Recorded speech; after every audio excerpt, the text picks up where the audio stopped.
So my background personally is growing up in a fairly privileged way.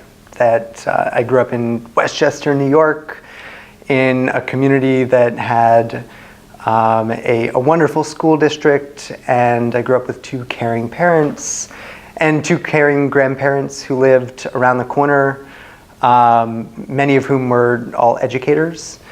And I grew up in such a loving and warm household that I think really contributed to also my want to give back to the community. So both my mom and my grandmother were both special education teachers in New York, in the Bronx.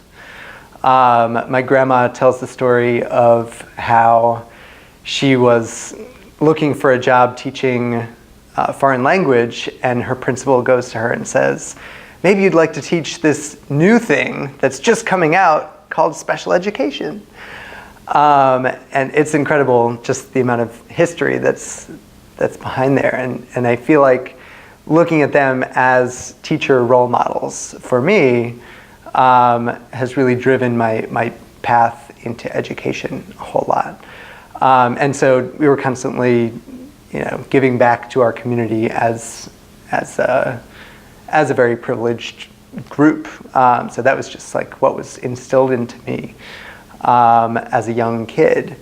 And of course, I also grew up kind of struggling with being gay, and being gay in a world that I felt would never accept me. I ended up coming out later in high school, and it was the greatest thing ever.